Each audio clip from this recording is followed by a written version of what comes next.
네, 하나님 말씀은 고린도후서 5장 11절에서 우리 13절인데 15절까지 그렇게 합독하겠습니다. 고린도후서 5장 11절에서 우리 15절까지 하겠습니다. 우리는 주의 두려우심을 알므로 사람들을 권면하거니와 우리가 하나님 앞에 알리어졌으니 또 너희의 양심에도 알리어지기를 바라노라. 우리가 다시 너희에게 자천하는 것이 아니요 오직 우리로 말미암아 자랑할 기회를 너희에게 주어 마음으로 하지 않고 외모로 자랑하는 자들에게 대답하게 하려 하는 것이라. 우리가 만일 미쳤어도 하나님을 위한 것이요 정신이 온전하여도 너희를 위한 것이니 그리스도의 사랑이 우리를 강권하시는도다.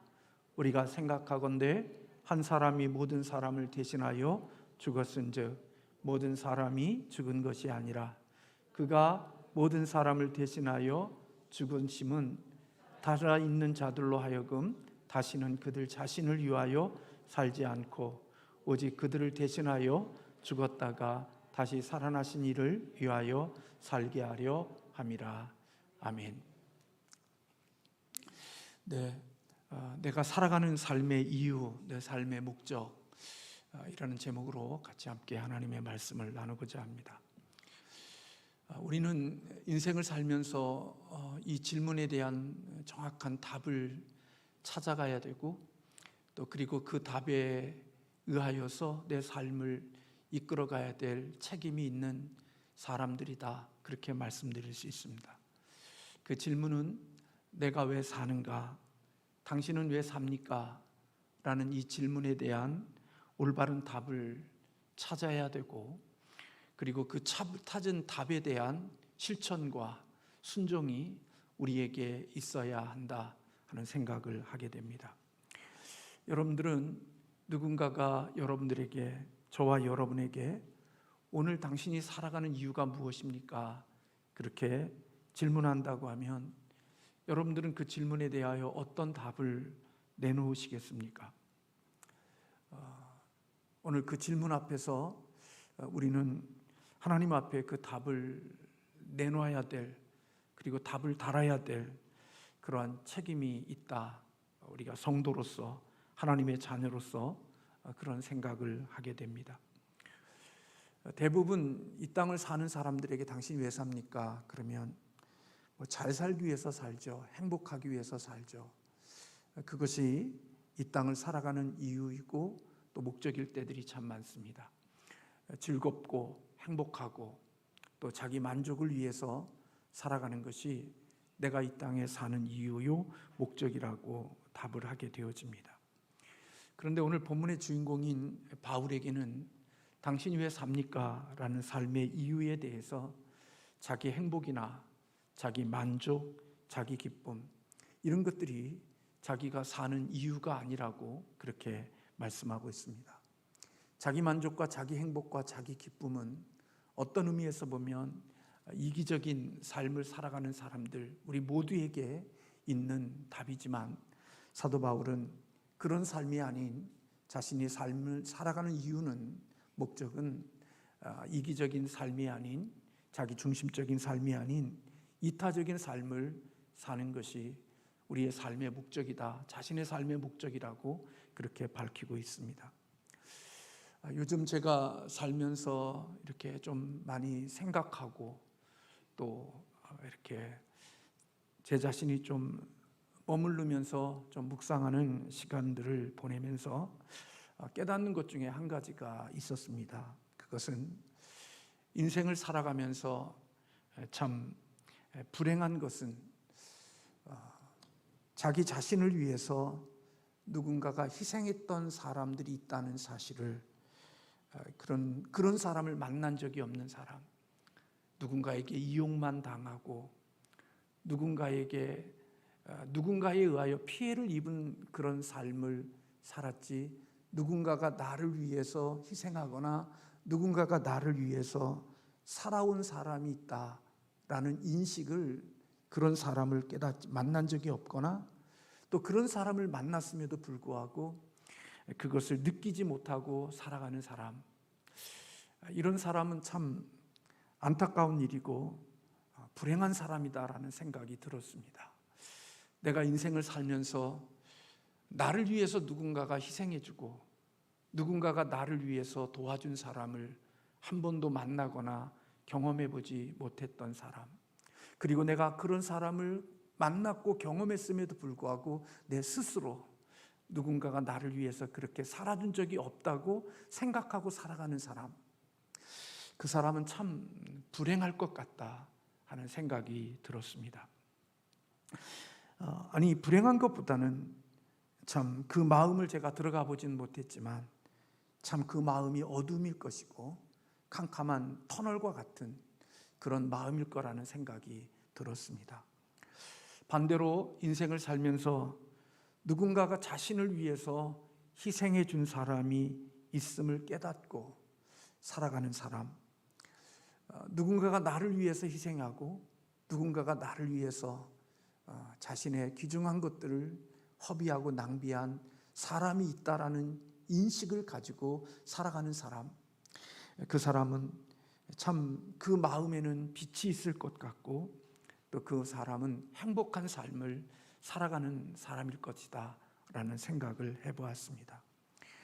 왜냐하면 자기 유익이 아닌 타인의 유익을 위해서 헌신하고 희생하는 사람을 보게 되면 그들에게는 왠지 힘이 들고 고난이 그들에게는 있지만, 그럼에도 불구하고 누군가를 위하여 희생하고 누군가를 위하여 자발적인 헌신이 있는 사람은 고난과 고생이 있음에도 불구하고 그 내면에는 기쁨이 있고 평안이 있고 그 마음에 감사가 있는 모습들을 보면서 인생을 살면서 누군가를 위해서 희생하거나 헌신해 본 적이 없이 자기 자신만을 위해서 살아가는 사람들에게는 하나님이 그 속에 담겨주시는 하나님의 기쁨이나 하나님의 평안이나 하나님이 주시는 위로나 그런 것들이 적을 것 같다라는 생각이 들어서, 비록 이 땅에서 살면서 무거운 짐은 지고 또 고난은 있고 수고하는 그런 것은 있어도 그렇게 살아가는 사람들에게는 하나님이 주시는 그런 많은 좋은 것들이 그 속에 담겨져 있을 것이라고 생각이 되어집니다.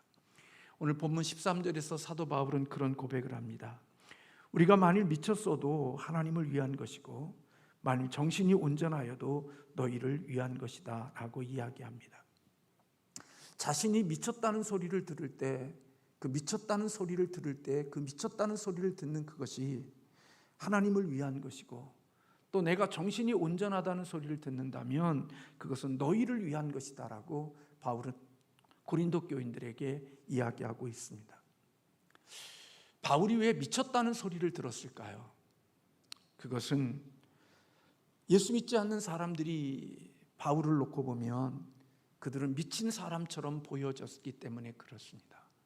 초대교인들은 예수 그리스도를 믿는 그들의 모습을 보면 사람들이 취하였다, 세술에 취하였다 하는 이야기 소리를 들었습니다. 다시 말하면 초대교인들을 보면서 세상 사람들은 쟤들은 미친 사람이야, 미쳤어, 그런 소리를 하나님의 사람인 바울에게 했다는 것입니다. 그런데 바울은 내가 미쳤다는 소리를 듣는 그 소리가 사람 편에서 볼 때는 미쳤다는 소리를 듣지만 하나님 편에서 볼 때에는 그 미쳤다는 소리를 듣는 게 자신에게는 영광이고 자신에게는 그것이 기쁨이고 좋은 뜻으로 해석되어지고 있음을 보게 되어지는 것입니다. 사람들이 보기에는 저거 세술에 취한 미친놈이야. 그런데 그 미쳤다는 소리를 듣는 그 순간이 하나님의 입장에서 보면 그건 너무나도 기분 좋은 소리이고 그것은 자신의 영혼을 맑게 해주는 소리라고 바울은 느끼고 있는 거예요. 여러분, 이 기분, 이 느낌 아시겠어요?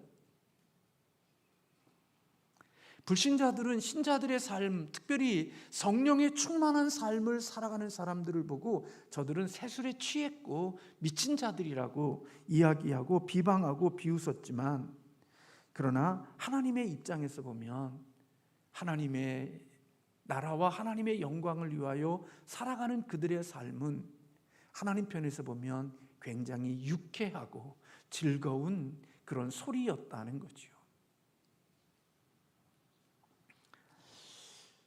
그래서 여러분, 우리는 세상 사람들이 우리에게 들려주는 그 소리를 들으면서 절망하고 좌절하거나 그런 소리를 들으면서 낙심하거나 어두워질 필요가 없다는 거예요. 세상 사람들로부터는 미쳤다는 소리를 듣는데 하나님 편에서 볼 때는 그 소리를 듣는 게 유쾌하고 기쁨이 될 수 있다는 거죠. 바울의 마음이 그렇다는 거예요. 여러분, 한나가 하나님께 기도할 때 그냥 대충 기도했습니까? 하나님께 기도할 때 얼마나 집중하여 하나님께 기도했는지 우리는 너무나도 잘 압니다.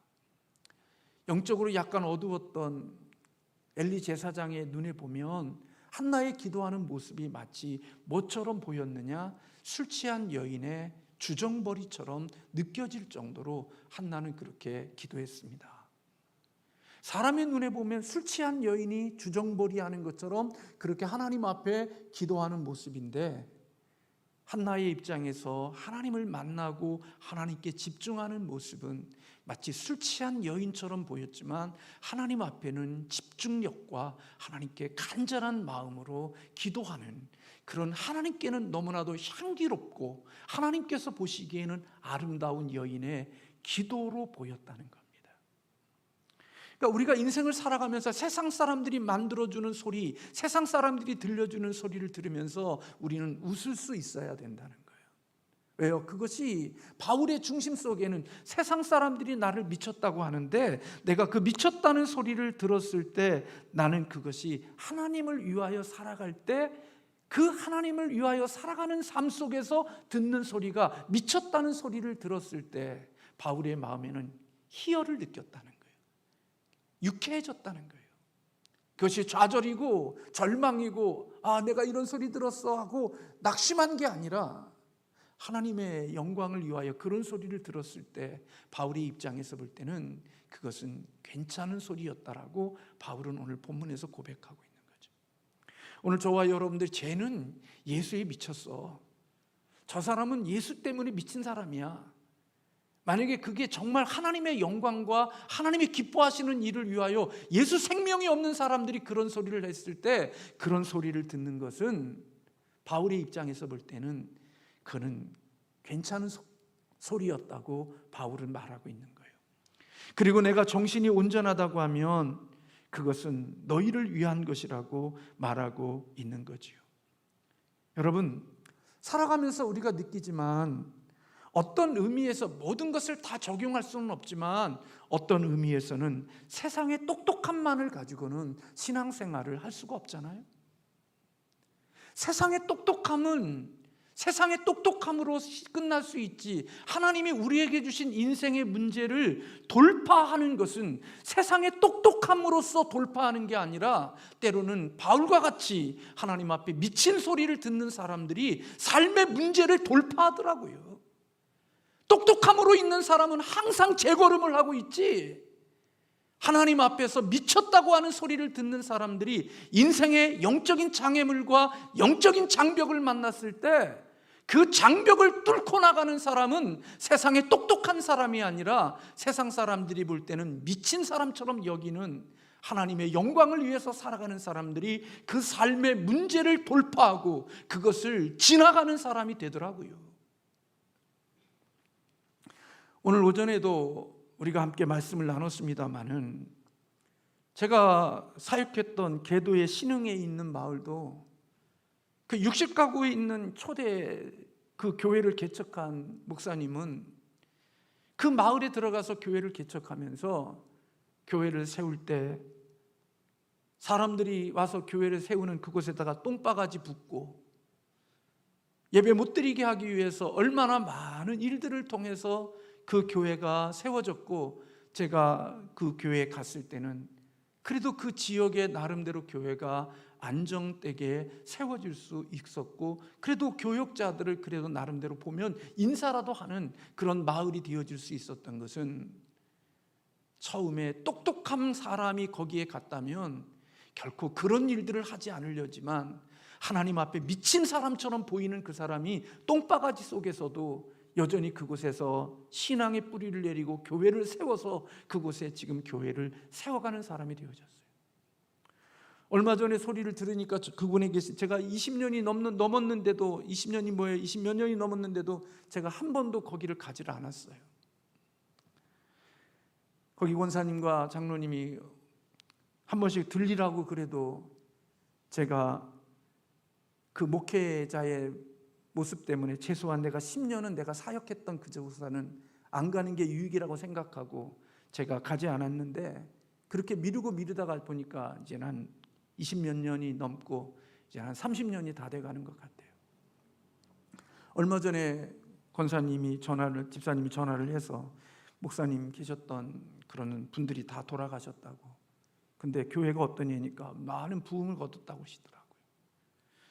그리고 이제 목사님 여기도 이제 괜찮게 살 만큼 되어져서 조금 있으면 다리가 낮아진다고.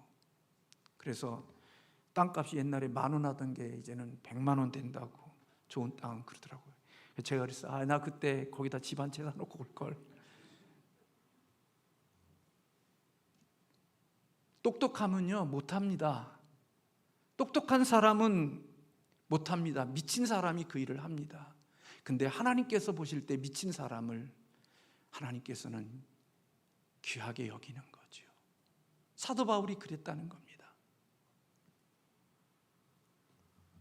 그래서 바울이 그렇게 살아가는 것은 그리스도의 사랑이 우리를 강권하시도다라고 말합니다.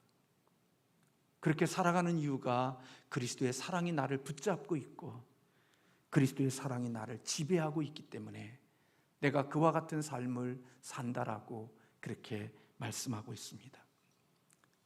그래서 여러분, 바울은 인생을 살면서 나는 나 자신을 위해서 살아가지 않는다, 그렇게 말하고 있는 것입니다.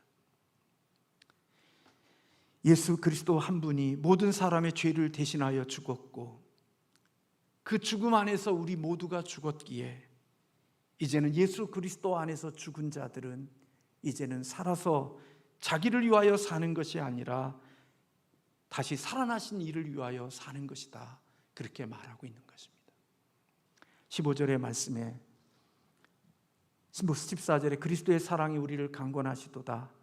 우리가 생각하건대 한 사람이 모든 사람을 대신하여 죽었은즉 모든 사람이 죽은 것이라. 그가 모든 사람을 대신하여 죽으심은 살아있는 자들로 하여금 다시는 그들 자신을 위하여 살지 않고 오직 그들을 대신하여 죽었다가 다시 살아나신 이를 위하여 살게 하려 함이라.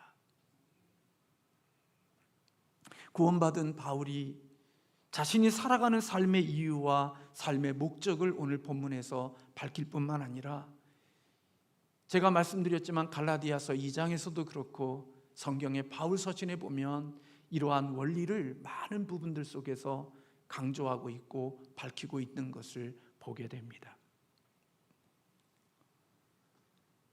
그가 사는 이유는 자기를 살리신 주님을 위하여 살아가는 것이다라고 그랬습니다. 그래서 바울에게는 자신의 꿈이 없었습니다. 바울에게는 자기의 목적이 없었습니다. 바울에게는 자기 개인의 어떤 그런 꿈들을 갖고 살지 않았습니다. 바울의 꿈은 주님의 꿈이 바울의 꿈이었고 주님의 목적이 자신의 목적이었고 주님의 소원이 자신의 소원이었던 사람, 그 사람이 바로 바울임을 오늘 본문에서 우리에게 가르쳐주고 있는 것입니다. 이 세상에 살면서 주님의 꿈이 내 꿈이 되고 주님의 소원이 내 소원이 되어진 사람, 그 사람은 진짜 그리스도인인 겁니다. 주님의 눈길이 있는 곳에 내 눈길도 있고 주님의 마음이 있는 곳에 내 마음이 가 있는 사람, 그 사람이 진짜 그리스도인인 것입니다. 왜냐하면 주님과 연합되어져서 주와 하나가 되어진 사람은 머리가 둘이 아니라 머리가 하나이기 때문에 꿈과 목적이 같고 소원이 같을 수밖에 없기에 주님의 꿈이 내 꿈이 되고 주님의 소원이 내 소원이 되고 주님의 마음이 내 마음이 되어진 사람, 그 사람이 진짜 그리스도인이라고 우리가 말할 수 있는 것입니다. 바울은 예수님을 믿는 이유와 목적이 거기에 있다고 말씀하고 있습니다. 예수를 잘 믿어간다는 게 뭘까 생각해 보면 예수님의 삶과 내 일상의 삶이 일치를 이루는 겁니다. 거창하게 대단하게 말하지 않아도 내가 하루하루를 살아가는 순간순간마다 나의 일상의 삶을 예수님의 삶에 맞추는 것, 일치를 이루는 것, 그게 바로 믿음의 삶이고 신앙이 좋은 자의 삶이라고 말할 수 있을 것입니다. 하나님은 우리에게 그런 책임을 주신 겁니다. 우리가 그런 삶을 살아가라고 우리에게 책임을 맡기신 것입니다. 내 삶이 너의 삶이 되고 내 꿈이 너의 꿈이 되고 내가 원하는 삶이 너의 삶 속에 이루어지는 것, 나와 너가 일치되어져 살아가는 것, 네 몸뚱아리에 예수 그리스도가 들어가셔서 예수 그리스도가 내 몸을 통하여서 예수님의 목적과 예수님의 꿈과 예수님의 생각을 그대로 표현하며 살아가는 것, 그것이 하나님이 구원받은 우리들에게 주신 책임이라고 바울은 이해하고 있는 것입니다.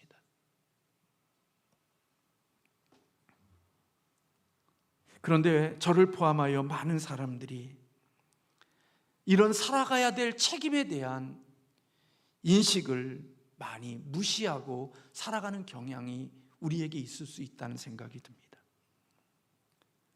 그래서 오늘날 우리가 예수를 믿지만, 오늘 교육자회의에서도 그런 얘기를 같이 나눴습니다마는, 우리가 예수님을 믿으려고 할 때 쉬운 예수를만 믿으려고 한다는 거죠. 쉬운 예수는 어떤 예수입니까? 예수 믿으면 천국 간다, 예수 믿으면 복 받는다, 예수 믿으면 잘 된다. 네, 그것도 예수님의 복음 속에 있는 겁니다. 그런데 그 예수의 복음은 쉬운 복음이고 쉬운 예수입니다. 예수님이 우리에게 예수 믿고 천국 가고 예수 믿고 복 받고 예수 믿고 잘 되게만 하기 위하여 우리를 구원해 주신 것이 아니라는 것입니다. 그게 전부가 아니라는 것입니다. 예수님이 우리를 구원해 주시는 그 복음의 구원의 복음 속에는 쉬운 예수만 있는 게 아니라 어려운 예수님, 인생의 힘든 예수님도 우리 속에, 복음 속에 있다는 겁니다. 여러분, 주님을 위해서 산다는 게 어떤 거예요? 자기 자신을 위해서 사는 게 아니라 주님을 위해서 산다는 삶은 결국 십자가를 지는 삶이죠. 근데 여러분, 쉬운 삶에는 십자가가 없어요. 예수 믿고 천국 가고 예수 믿고 복 받고 예수 믿고 잘 되고 하는 이 쉬운 복음에는 십자가가 없다고요. 그래서 예수님께서 구원자로 예루살렘에 올라올 때 사람들이 종려나무 가지를 흔들면서 호산나 호산나 호산나 하면서 예수님을 얼마나 환영했는지 몰라요. 모든 사람들은 웰컴 웰컴 예수님을 향하여서 뜨겁게 환영했습니다. 그런데 예수님이 그렇게 우리에게 구원을 주시는 쉬운 예수님에 대해서는 그들이 웰컴했지만, 예수님이 십자가를 지는 무거운 예수님, 힘든 예수님을 설명하고 전했을 때 그들은 다 어렵도다 하고 예수님을 떠났고 예수님을 향하여서 돌멩이를 던졌던 사람들이 다른 사람이 아닙니다. 예수님이 구원자로 오시는 예수님을 환영했던 그 많은 무리들이 변신하여 예수 그리스도를 향하여 돌을 던지고 예수 그리스도 십자가를 이야기하는 예수 그리스도를 십자가에 못 박으라고 외쳤던 사람들이 바로 그리스도를 환영했던 그들입니다.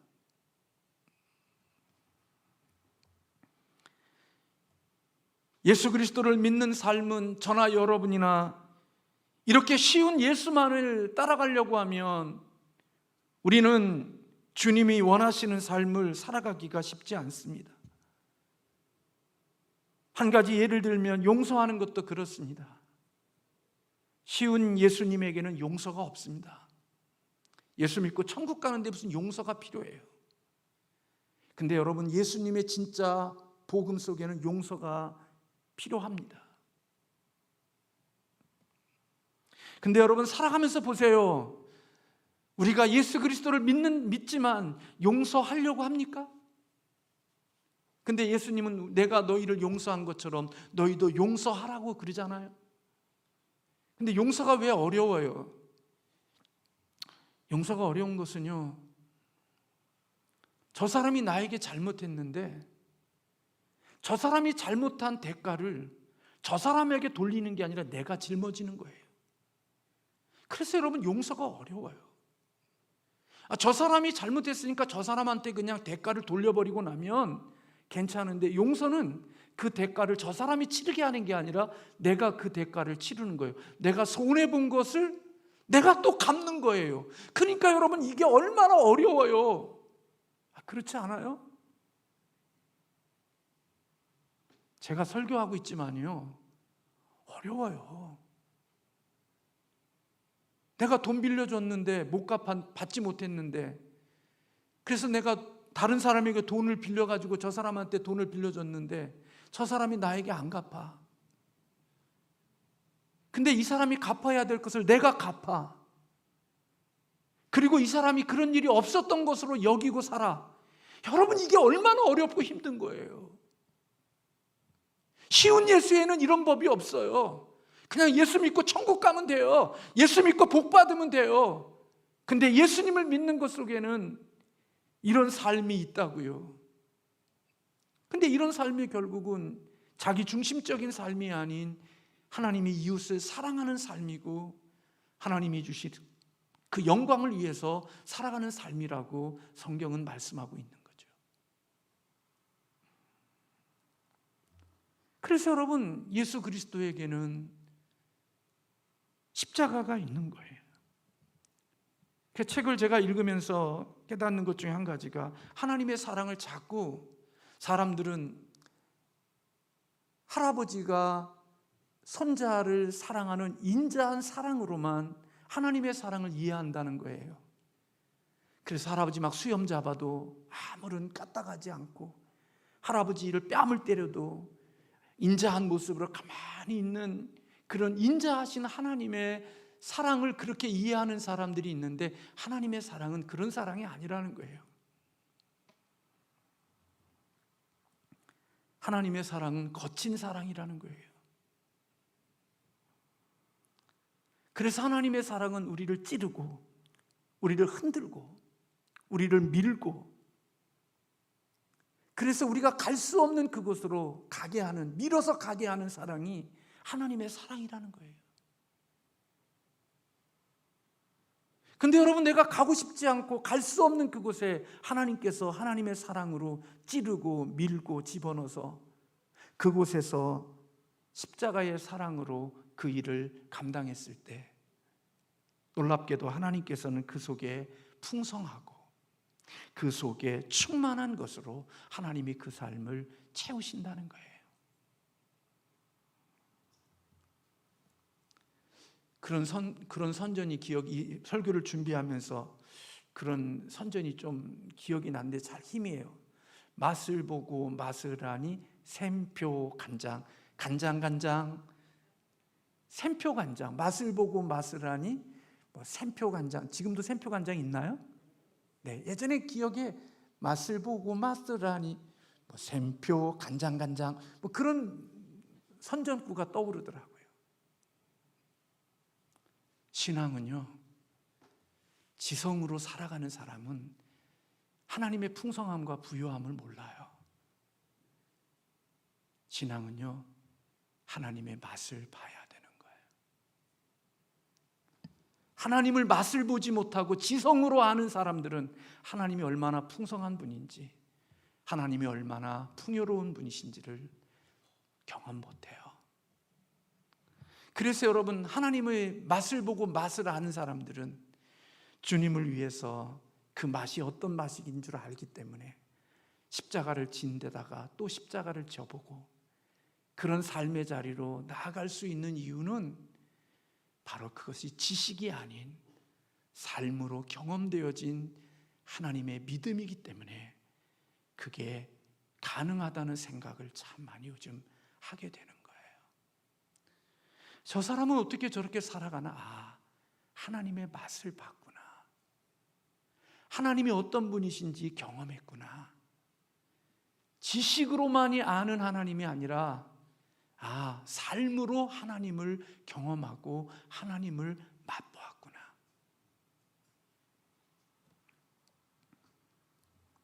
그래서 여러분, 하나님의 사랑이 우리를 찌르고 하나님이 우리를 흔들고 우리를 밀어서 하나님이 원하시는 곳으로 가요. 근데 너무 힘들어요.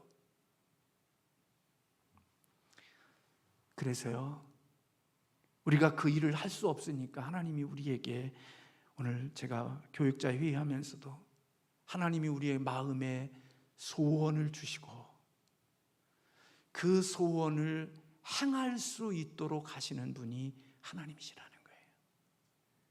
하나님은 소원만 주고 땡 끝나는 게 아니라 그 소원을 주신 하나님이 그 소원을 이룰 수 있도록 성령님으로 힘을 공급해 주고 삶의 영향력을 주시고 필요하면 삶의 환경을 바꿔서라도 하나님이 주신 마음의 소원을 이룰 수 있도록 하나님이 그 모든 환경을 허락해 주신다는 거예요.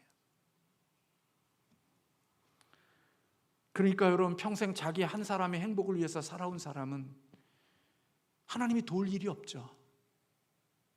내 힘으로 인생을 살아갈 수 있는 삶의 목적을 두고 사는 사람들에게는 하나님이 도울 필요가 없어요. 왜? 내 힘으로 다 가능하니까. 근데 내 힘으로 안 되는 것, 내 능력으로 안 되는 것, 이것은 하나님과 관계되어져 있는 것들이거든요. 근데 내 힘으로 안 되는 것은 누구의 힘으로 가능한 거냐? 하나님의 힘으로 가능한 거죠. 그래서 하나님이 소원도 주시지만 능력도 주시는 거예요. 오늘 또 제가 우리들이 같은 마음을 모아서 한번 선교 헌금을 같이 드리자고 하는데, 제가 생각했던 것보다 더 많은 것으로 우리 교우들이 사랑의 헌금을 헌신해 주셨더라고요. 너무 감사했어요. 저도 담임 목사로서 제가 생각한 것보다 좀 더 이렇게 그분에게 드릴 수 있고 선교할 수 있어서 제 마음이 얼마나 기쁘고 좋았는지 몰라요. 그분에게는 어떻을런지 모르지만 우리들의 편에서 볼 때는 하나님의 그런 마음들, 저 기도했거든요. 하나님이 주시는 그런 마음들이 우리에게 작더라도 각자가 적은 것이라도 사랑으로 할 수 있게 해달라고.